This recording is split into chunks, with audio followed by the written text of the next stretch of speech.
आज ही Doubtnut app download करें। Doubtnut पर होगा अब आपके सभी मैथ्स, केमिस्ट्री, फिजिक्स और बायोलॉजी डाउट्स का सफाया। बस अपने क्वेश्चन की फोटो खींचो, उसे क्रॉप करो और तुरंत वीडियो सोल्यूशन पाओ। Download now. हेलो फ्रेंड्स, हमारा जो क्वेश्चन है उसमें बोला गया है कि f x is equal to minimum of x and x square है जब मेरा एक्स क्या हो, ग्रेटर देन और इक्वल टू 0 हो, and maximum of 2x and x square minus में 1 होगा जब मेरा एक्स क्या होगा, लेस देन 0 होगा। ठीक है, तो इस ऑप्शन में से क्या क्या सही है वो हमको बताना है। ठीक है, चलो तो हम क्या करते हैं ना, ग्राफ बनाने की कोशिश करते हैं। तो देखो ये मेरा क्या होगा, ये मेरा कोऑर्डिनेट एक्सिस है। ठीक है, तो जब मेरा एक्स क्या हो, पॉजिटिव हो या 0 के इक्वल हो, उसमें मुझे क्या क्या चाहिए, मिनिमम चाहिए एक्स और एक्स स्क्वायर का। तो हम इन दोनों का ग्राफ बना देते हैं। तो देखो एक्स का ग्राफ बनाएंगे, इसका मतलब y equal to x line है। ठीक है, और y equal to x square का ग्राफ बनाएंगे तो देखो ये कैसा होता है, ये एक देखो x square equal to y, एक पैराबोला है ना, तो पैराबोला ये और ये अपवर्ड पैराबोला होगा। ठीक है, क्योंकि देख लो ये एक क्वाड्रेटिक इक्वेशन है और जिसका कोफिशिएंट जो है एक्स स्क्वायर का वो पॉजिटिव है, तो मतलब इसका जो ग्राफ होगा वो अपवर्ड पैराबोला होगा। ठीक है, तो इस वजह से यहाँ पर देखो y इक्वल टू अगर 0 कब आएगा, जब मेरा x इक्वल टू 0 होगा, मतलब यहाँ से स्टार्ट होगा और ऐसे चला जाएगा ग्राफ।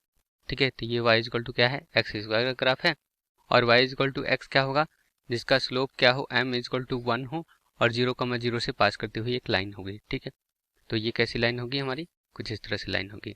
ठीक है, तो ये दोनों हमने बना लिया है। चलो अब x नेगेटिव है तब क्या है वो देख लेते हैं। तो देखो 2x है और एक्स स्क्वायर माइनस 1 है, तो y इक्वल टू 2x हो गया है। अब देखो मेरा स्लोप जो हो गया है वो 2 हो गया है और 0,0 से अभी भी ये लाइन पास करेगी। ठीक है, तो कुछ इस तरह से इसका ग्राफ बनेगा।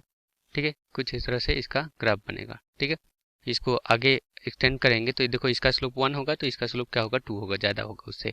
ठीक है, चलो तो ये हो गया y इक्वल टू कौन सा वाला graph, y equal to 2x हो गया। अब y equal to x square minus में 1 वाला ग्राफ भी चाहिए। ठीक है, तो देखो y equal to x square और एक्स स्क्वायर माइनस 1 में अंतर क्या है, यहाँ पर देखो x इक्वल टू 0 था ना, तो यहाँ पर y इक्वल टू भी 0 था। लेकिन यहाँ पर अगर मैं x इक्वल टू 0 रखता हूँ ना, तो y की वैल्यू आती है माइनस में 1। ठीक है, तो शेप तो देखो ऐसे ही होगा क्योंकि ये भी देखो एक क्वाड्रेटिक इक्वेशन ही है और इसका कोफिशिएंट क्या है, पॉजिटिव ही है, तो अपवर्ड पैराबोला ही होगा। ठीक है, तो 0 पर क्या है, माइनस में 1 है। ठीक है, तो यहाँ पर मैं मान लेता हूँ माइनस 1 है, तो इसका ग्राफ कैसे होगा, कुछ इस तरह से जाएगा। ठीक है, तो ये हो गया अपना क्या, ये y equal to x square minus में 1 का ग्राफ हो गया। ठीक है, चलो अब देखो हमको कौन सा चाहिए, इस वाले पीरियड में जब मेरा x क्या हो, पॉजिटिव हो, उसमें हमको चाहिए मिनिमम वैल्यू चाहिए। ठीक है, तो मिनिमम का मतलब जो सबसे नीचे हो, क्योंकि नीचे जो होगा उसी की वैल्यू कितनी होगी, छोटी होगी।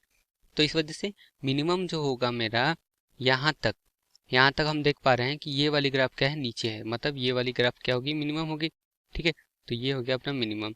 ठीक है, अब उसके बाद देखो ये ऊपर चली जा रही है, ये नीचे जा रही है, तो मतलब इसके बाद कौन सा ग्राफ चलने लग जाएगा, मिनिमम वाली, ये चलने लग जाएगा। ठीक है, तो ये हो गया। चलो तो x ग्रेटर देन 0 पर तो हो गया बातचीत। अब देखो x इज इक्वल टू 0 पर बातचीत करें तो x इज इक्वल टू 0 पर 0 है, लेकिन यहाँ से देखो फिर जैसा ही 0 से थोड़ा सा भी छोटा होगा, मतलब नेगेटिव में गया, तो वैल्यू आ जाएगी यहाँ पर। ठीक है, और देखो हमको क्या चाहिए, जब मेरा x लेस देन 0 हो तो उसमें हमें मैक्सिमम चाहिए इन दोनों ग्राफ का। मैक्सिमम मतलब जो ग्राफ ऊपर हो। ठीक है, तो इन दोनों में से ग्राफ कौन ऊपर है, ये वाली ग्राफ ऊपर है। ठीक है, तो ये वाली होगी अपनी ग्राफ हो जाएगी। ठीक, और उसके बाद क्या होगा, ये वाली ऊपर होगी। ठीक है, तो ये वाली ऊपर हो जाएगी उसके बाद। ठीक है, तो हमारा जो ग्राफ बना है मिनिमम मैक्सिमम जो अपना गिवन इंटरवल में है और कंडीशन को सेटिस्फाई करता हुआ, ये रेड वाला है। ठीक, तो देखो ये हमारा फंक्शन कंटिन्यूअस है कि नहीं है, ये ग्राफ जो है देखो कंटिन्यूअस डिफरेंशिएबल, यही इन्हीं सबों की बात की गई है। तो देखो कंटिन्यूअस होने के लिए मतलब होता है कि ये कंटिन्यूअस ग्राफ चलता जाए।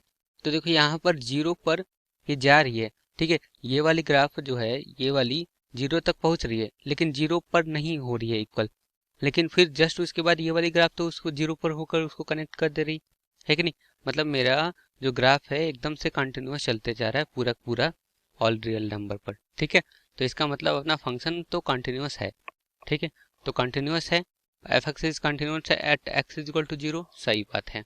और आगे बोला गया है कि f x is differentiable at x is equal to 1।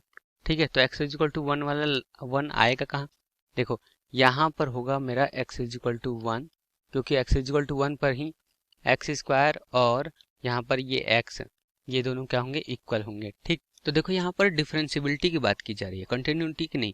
तो डिफरेंशियबिलिटी जहाँ भी ऐसा पीक पॉइंट कुछ भी होता है ना, तो वहाँ पर हमारा डिफरेंशियबल नहीं होता है। ठीक है, जैसे यहाँ पर देखो, जैसे चेंज हो गया है, ठीक है, तो यहाँ पर भी पीक टाइप का थोड़ा मिल रहा है, यहाँ पर भी मिल रहा है, ठीक है, और यहाँ पर भी मिल रहा है। तो इन तीनों पॉइंट पर अपना फंक्शन क्या होगा, डिफरेंशियबल नहीं होगा। तो हमारा x इक्वल टू 1 पर क्या बोला गया है कि डिफरेंशियबल है, नहीं, ये गलत है। F x is not differentiable at exactly 3 point, सही बात है। देखो 3 पॉइंट पर ही डिफरेंशियबल नहीं है, ठीक है, तो ये सही है। F x is everywhere continuous, हाँ यही हमने बताया था। देखो अपना फंक्शन क्या है, कंटिन्यूसटी, कंटिन्यूस होते हुए चलता जा रहा है, ठीक है, तो हमारा एफ एक्स क्या है, एवरीवेयर कंटिन्यूस है। ये डी वाला भी सही है, ठीक है, तो बस गलत कौन सा है, ये बी वाला, ठीक है। तो होप आपको समझ में आया होगा, थैंक यू। क्लास 6 से 12 से लेके नीट, IIT, जेई मेंस और एडवांस के लेवल तक 10 मिलियन से ज्यादा स्टूडेंट्स का भरोसा। आज ही डाउनलोड करें डाउटनेट ऐप या व्हाट्सएप कीजिए अपने डाउट्स 8400 400 400 पर।